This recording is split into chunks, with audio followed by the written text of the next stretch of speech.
ส่ง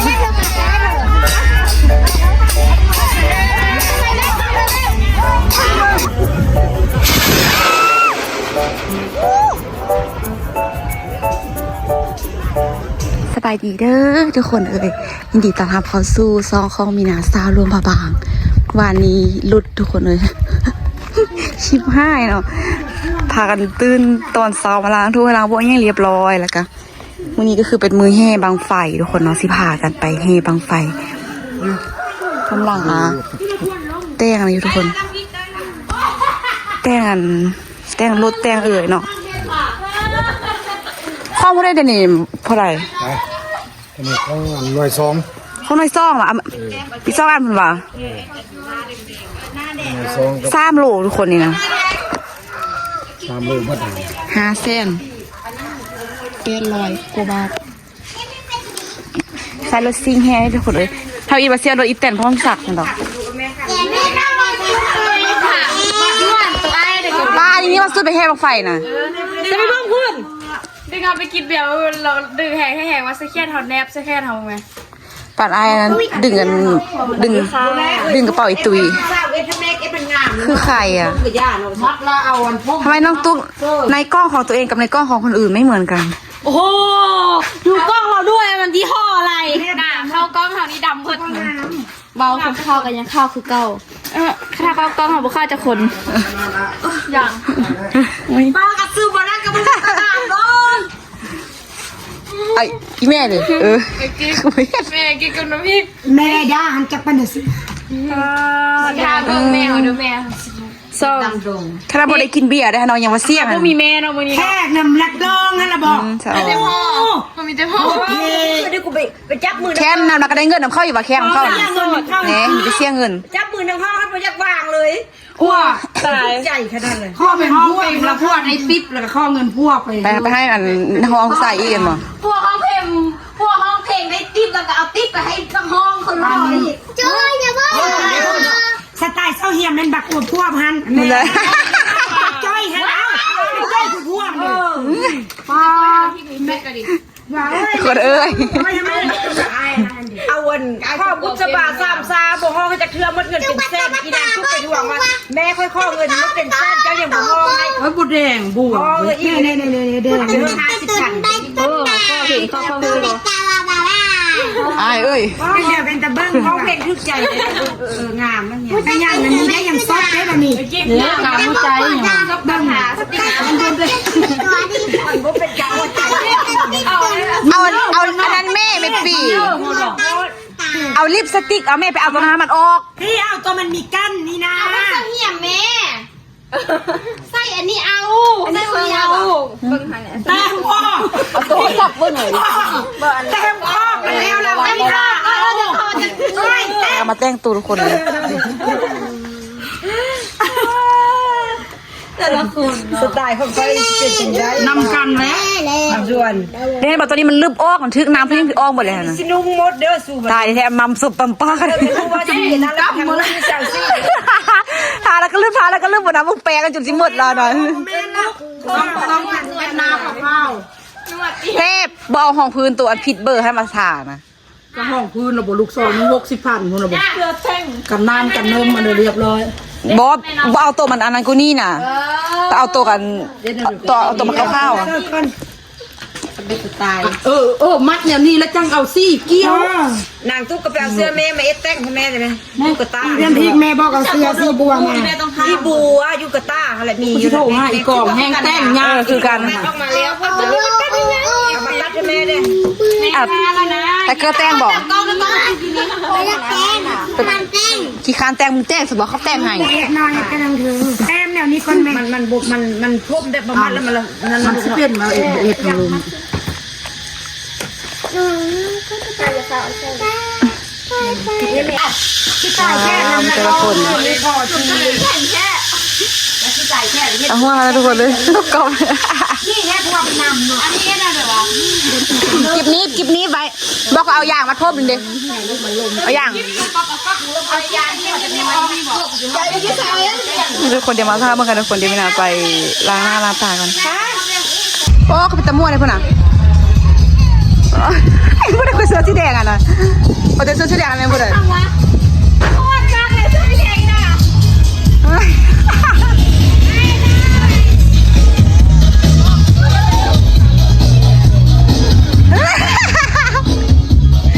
คนมักเสื้อเราเลย เสื้อเราเป็นตะหัวเหรอ เสื้อเราโคตรได้แล้ว เด้พวกนี้เด้เอาละ50ไปเดี๋ยวนี้นี่นะ ใช่ เด้นี่นะ ใช่ เด้กำลังสิไปนี่ คนแห่มาแล้ววันนี้คนแห่ เอามาให้มาแล้วอ่ะก็จนแห่แล้วเราเข้าบักเตอร์กับพวกนั้นห้าก็ไปเอารถมาสัตว์สะอ่อน แห่แถวพูด อ้าว อ้าวป้าเขากับอุตส่าห์ทาป้ายแม่แห่แถวพูด แม่แค่ไปฝากกระเป๋าถ้าคนไล่แห่ทุกคน ได้เนาะ แม่อันนี้มันแกงซ่าๆว่ะนี่ เกมผู้สาวแล้วนี่ แกงซ่ากูบ้าน้อย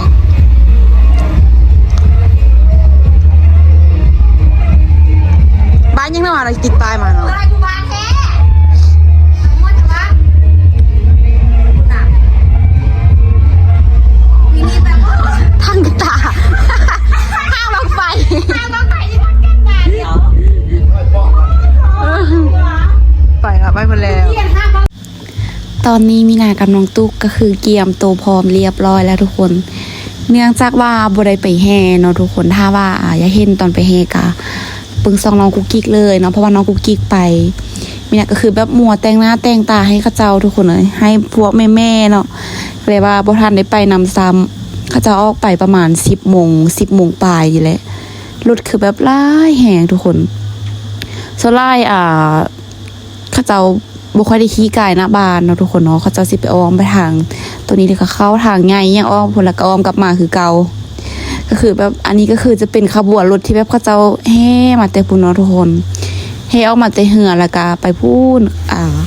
แห่ไปทางจนแบบสุดบานคนทุกคนเนาะก็คือบานหวังล่วงอยู่พูนแล้วก็พากันแห่กลับเข้ามาก็คือเดินทางเข้าในวัดทุกคนรู้สึกว่าแบบม่วนแห่งทุกคนขนาดแบบบ่ได้ไปนำเนาะเห็นรถคันได้มาก็แบบโอ้มีแหงขนาดเลยโยมเยอะกับน้องตุ๊กก็แบบเห็นอะไรก็ห้องก็ว่ามือใส่คล้ายๆแบบขวดต่างประเทศทักทายกันนะทุกคนเพราะว่าแบบก็จะเปิดเพลงยังกับแบบม่วนแหงนะทุกคนเนาะส่วนขบวนข้องแม่คูนกับแม่จำปีเขาเฮายังบ่เห็นโผล่มาป่านนี้เลยทุกคนนางทาแต่โดนละแต่ว่าเบิ่งส่งก็น่าจะออกไปก่อนหมู่ทุกคนเนาะเพราะว่าได้ยินลมกันว่าสิออกไปแต่ไปแห่แต่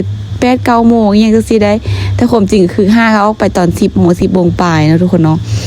ขนแบบไล่บ้านไล่เมืองมาแห่กันแห่ทุกคน แต่ละคนแบบม่วนสุดๆเลยรถแต่ละคันเต็มเลยพากันออกมายืนท่าอยู่วัดเนาะทุกคนรู้สึกว่าแบบฮอนแห่งขนาดเบิ่งไกลๆท่าว่าบ่เฮ็ดอันนั้นคล้ายๆแบบลิ้นสงกรานต์กันเลยทุกคน ปกตินี่อยู่ผลม่วงนี่แบบเขาจะว่าปีกายปีนั้นเข้ามาจากแป้งจากน้ำแบบมาลิ้นบุญนะทุกคนเนาะแบบลิ้นสงกรานต์ไหวแห่งแต่ว่าปีนี้ก็คือข้าเจ้าสิจัดค่อนข้างไหวน้อยนึงทุกคนปีกายนี่น่าจะเป็นวันที่6ที่7เนาะก็เลยว่าแบบไกลๆกับสงกรานต์ก็เลยว่าพากันลิ้นน้ำลิ้นแป้งอย่างมื้อนี้ก็คือมีการลิ้นแป้งลิ้นน้ำยังอยู่ทุกคนแต่ว่าตอนมือบุญก็คือแบบพากันแบบกินอย่างเดียวเลยเนาะบ่มีสิทธิ์ซ่วงเลยทุกคนเลยมามื้อนี้ก็แบบพากันตื่น7 โมงทุกคนเราต้องแบบมาเก็บเหือนเมียนเหือนล้างถ้วยล้างบ้วงแบบเพราะว่าแขกนี่ทุกคนเนาะแขกมาเฮาก็ดีใจเนาะแต่ว่าแขกไปแล้วมันเฮาต้องได้ล้างถ้วยล้างบ้วง มีน้ำบ่ได้ทายแบบตอนที่แขกมาลิ้นมาย่างให้เบิ่งทุกคนเนาะเนื่องจากว่าแขกมาหาอยู่เหือนกันละค่อนข้างที่จะแบบไล่แห่ทุกคนต้องแบบฮับแขกฮับอันนั้นแบบตลอดเลยเนาะแล่นไปแล่นมาแบบบ่อยู่บ่เศร้าอะนะเพราะว่าแบบเฮายานแบบค่าตกบกพร่องอีหยังจังซี่เนาะพอมีแขกมาใหม่ปุ๊บก็จัดการแนวอยู่แนวกินเลยแขกไปปุ๊บก็เมียนโตเมียนตั้งแขกใหม่มาสิทุกคนเนาะทยอยกันออกกันเข้าแต่ว่าก็สิแบบวนๆอยู่แถวบ้านนี่แหละเพราะว่ามาเฮือนเฮาแด้ไปเฮือนผู้นั้นผู้นี้แด้เนาะบุดไปวนมาส่วนเฮาที่เป็นเจ้าของเฮือนก็คือแบบฮับแค่อย่างเดียวมีหน้าเบิ่งแม่ว่าโอ้คันถ้าสมมุติว่ามีหน้าค่ายเครื่องนี้แม่ครูนี่คือสิแบบมั่วปิ้นเลยทุกคนมีคุณนี่น่าจะฮับแค่คนเดียวแบบน่าจะวุ่นวายแห่งเลยเพราะว่า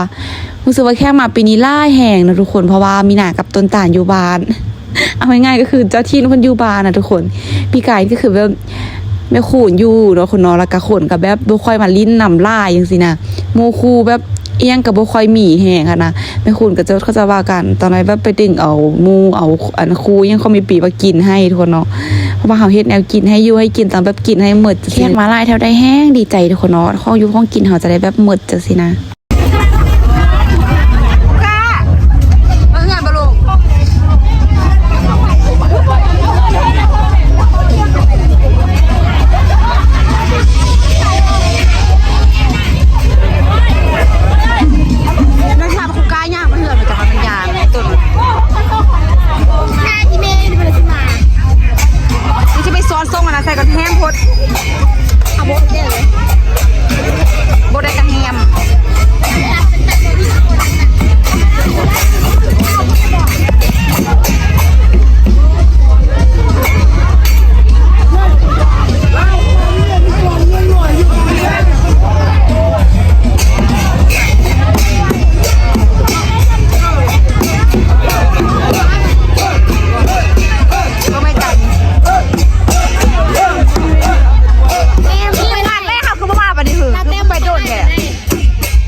แต่ละคนก็แต่งเนื้อแต่งตัว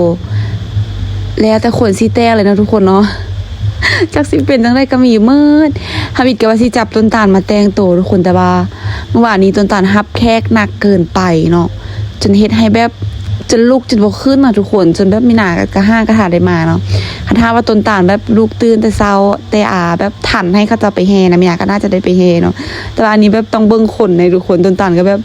สลืมสลือดิทุกคนเบิ่งแบบตอนนั้นได้ปลูกเอากันมาหานะเพราะว่าโอ้ยเห็นกระเจ้ามวนเพิ่นก็แบบมีแหงว่าโอ้ยมันกระเจ้าคือม่วนแท้เนาะเฮาคือว่ามันนอนอยู่นี่ซั่น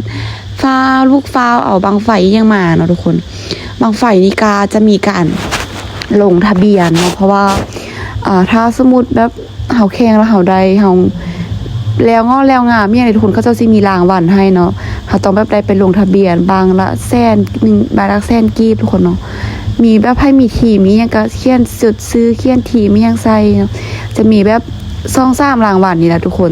แต่ว่าเฮาน่าจะบ่ได้จักรางวัลเลยเนาะสิได้สิเป็นเคสอื่นบ้านอื่นเนาะเพราะว่ายอมรับว่าของเขาเจ้าก็งามแฮงทุกคนตอนนี้แม่คูณพวกแม่จำปีก็มาฮอดแล้วเนาะโซสิมาฮอดท่าจนเมื่อยทุกคนเลย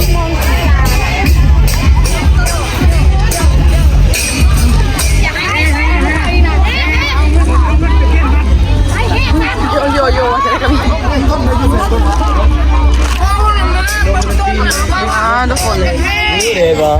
ถ้าดังไฟ มันมีโควิดได้กี่ทักเลยเหรอ ปีนี้ต้องไปหลายแล้วเป็นงอหลาย ลายก็ไปไกลทีนี้ไล่กูปีกไก่คนก็ไล่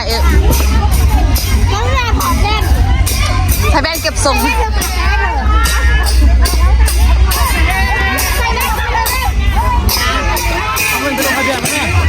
นะ เอาเดียวแค่นึงเหรอ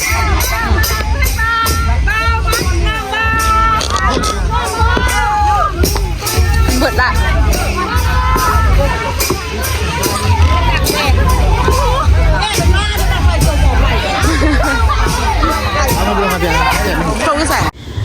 ตอนนี้กาใกล้สิฮอดเวลาจุดบังไฟแล้วเพราะว่าคนแห่มาเต็มวัดเต็มลุ่มน้ำสาดเลยทุกคนเนาะเสียดายที่ว่าแบบต้องได้ย่างข้ามมาทางนี้แบบรู้สึกว่าสิเปียกมันเลยเพราะว่าต้องได้ย่างลุยน้ำมาทุกคนคือแบบล่าแห่งทุกคนเนาะเท้าแก่วัยรุ่นนี้ยังก็คือแบบเต็มกันไปเมื่อมาท้าบึงเขาจะจุดบังไฟมีหน้ากับน้องตุกตากาได้ทำการลงมาทางลุ่มมาทางน้ำสาดเนาะแต่ว่ามีหน้าสิย่างอ้อมาลงทางปุ้นทุกคนเนาะทางท่าที่เราลงทุกมือมีนาจะบ่ได้ย่างข้ามน้ำมาเพราะว่ามันสิเปียกเนาะเดี๋ยวนำกระยะค่อนข้างเลิกเติบทุกคนประมาณเกียงแอวนี่แหละกำลังตู้ก็แบบพากันย่างมายุบมายุ่ยลงมาเลยตอนนี้ก็แบบคนกันมาท่าแบบจุดบังไฟแบบไล่แหงไล่สิมีแต่วัยรุ่นเนาะทุกคนเราลงมาทางลุ่มนะส่วนผู้สูงอายุผู้เฒ่าผู้แก่เพิ่นก็นางเบิ่งอยู่ทางเทิงพูนอันนี้เฮาแค่แบบอยากมาเบิ่งไกลๆทุกคนเนาะแต่ว่าไกลไล่ก็บ่ดี เนื่องจากว่าเขาต้องเว้นระยะห่างเนาะทุกคน เพราะว่ามันอาจจะเกิดแบบเป็นบางไฟที่แบบบางตัวเขาเท่ากับแบบเฮ็ดเอาตามเอาเนาะมันก็สิบ่ขึ้น หรือบางตัวมันก็สิแตกจังซี่นะพอแต่แบบอันที่แบบสะเก็ดไฟอย่างนั้นมันทื่อมันก็อาจจะแบบเป็นอันตรายได้เนาะเขาเจ้าก็แบบสิมีคอยคุมเนาะคนคุมคือจะเป็นไอ้นิดอยู่ข้างเฮือนของพวกเฮาแล้วก็จะเป็นนาเคยตุยนะทุกคนเนาะสามีของสาวเหี่ยมเขาจะสิมีบ่มีหยังให้กันตลอดเนาะเพราะว่าเพลงค่อนข้างที่จะแบบแหงทุกคนยอมรับเลยว่ามีอย่างบ่ฮู้ว่าแบบสิฟังเพลงได้เลยทุกคนเลยเพราะว่าเขาจะมาเปิดตู้แบบร้ายแหงเนาะเปิดกับแบบฝั่งของไพ่ของเราแบบยืนอยู่ตู้ไพ่ตู้เราแล้วก็ฟังตู้ตัวเองสิเนาะแต่ว่าคนอยู่ข้างนอกคือแบบได้ยินเสียงตู้เสียงนั้นเมื่อนะทุกคนเนาะ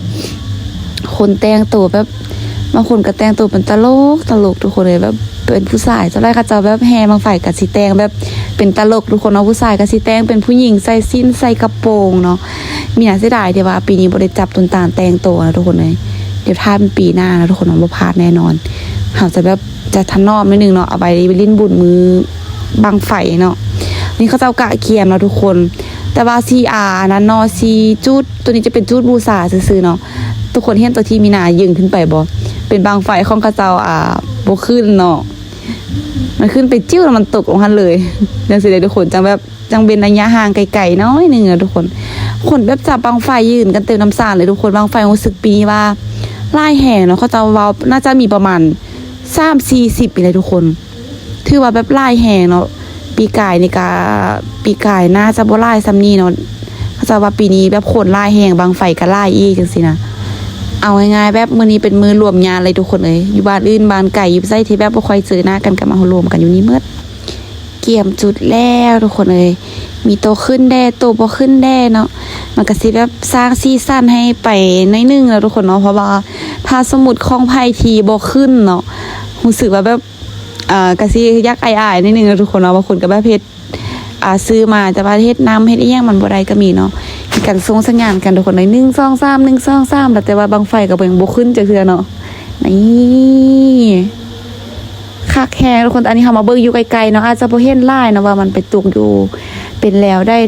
เนาะเพราะว่าเฮาอยากมาเบิ่งอยู่มอจังซี่ทุกคนอันนี้เป็นหางบางไฟที่เขาจะเฮ็ดแต่เกี่ยมน่าจะมือวันที่24-25นี่บ่ทุกคนที่เขาเจ้าเกี่ยมเฮ็ดอันนี้นะหาบางไฟนะตอนนี้จะพากันจุดอันนั้นนะทุกคนเนาะจุดบูชาก่อนเนาะยังบ่ทันแบบเป็นไล่การแข่งกันนี่ยังเถื่อจุดบูชากับสุรายกาสิเป็น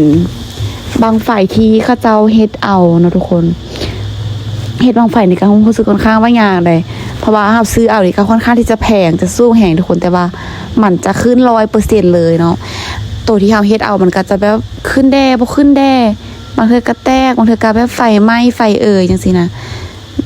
แบบผู้สาวผู้บ่าวน้อยหลายแหงทุกคนเลยแต่ว่าจะบ่มันคล้องผลม่วงทุกคนเนาะจะแบบบานไกลเหินเคียงยังเขาจะมาเลาะมาลิ้นกันตอนนี้ก็คือเริ่มแข่งอีลี่แล้วทุกคนเนาะจุดบูชายังไปกับประมาณ3-4 บังเนาะที่เขาจะเอามาเฮ็ดจุดบูชาส่วนตอนนี้ก็จะเป็นแบบแข่งขันกันโดยตรงเลยทุกคนแข่งขันเบิ่งแล้วเบิ่งเวลาเบิ่งอีหยังเนาะถ้าไผขึ้นแล้วงามอีหยังก็สิได้รางวัลของเจ้าของไปเนาะจะมีประมาณประเภท3รางวัลเนาะทุกคนความจริงก็แบบบ่ได้มาแข่งเอารางวัลหรืออีหยังดอกทุกคนแบบมาลิ้นมายิงโหให้มั่วเนาะเอาง่ายๆคือแบบบ่ได้ซีเรียสเรื่องรางวัลนะได้ก็ได้บ่ได้ก็คือบ่ได้ก็ปล่อยไปเนาะแต่ว่าแบบมาจุดมายังให้มั่วนั่นตอนนี้มีนาได้ย่างขึ้นมาถึงพี่แล้วทุกคนพอดีมาเจอบังไฟของพอเตียเพิ่นเนาะก็คือบังไฟบ่ขึ้นทุกคนตอนนี้ก็น่าจะเป็นซื้อเอาแต่ว่าเพิ่นเฮ็ดนำยังมันบ่ได้เนาะเป็นบังไฟของกลุ่มนึงของบานเนาะแบบไฟไหม้เลยทุกคนมันพื้นเนาะเด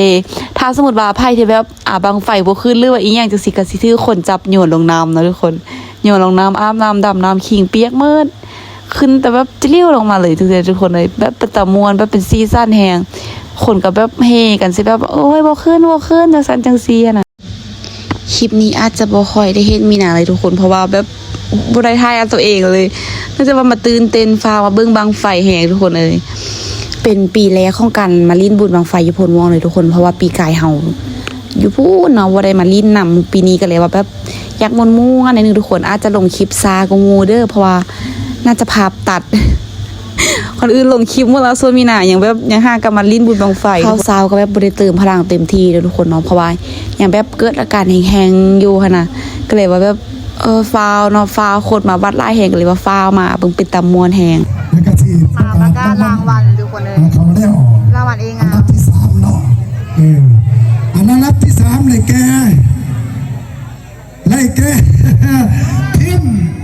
พระบาทใจกล้าพระบาทใจกล้าขอบใจโอ้ขอบใจที่ซื้อสนุกกันด้วยพี่น้องเลยนะเพราะฉะนั้นผู้มอบรางวัลนี่ขอเชิญทั้งในบ้านเกมมามอบรางวัลให้กับทั้งงามในการรางวัลเขาแล้วเนาะอันดับ3ขอเชิญเนาะ เอาไปพิเศษเลยทันห้องในบ้านของเราเนาะทันแกนเกี่ยวกับงานเนาะนั่งอยู่โม่นี่เนาะในห้องในบ้านของเรานี่เนาะประสานงานในเด้อทีมงานของเราเนาะนั่งอยู่เราทำห้องในบ้านเนาะ พากันเอาไปเซ็นเนาะรางวัล ไฟแล้วทุกคนเนาะ ผู้รับรางวัลก็ออกมาเลยได้เนาะ ไฟยังแล้วมือไฟแล้วหมดแล้วก็พากันเข้าแล้วผม เซ็นเนาะ รู้สึกว่าบุญมาพ่อเนี่ยคนร้ายได้ ไอ้กิ๊ดจะมาเฮ้ยเลยนั่นว่ะ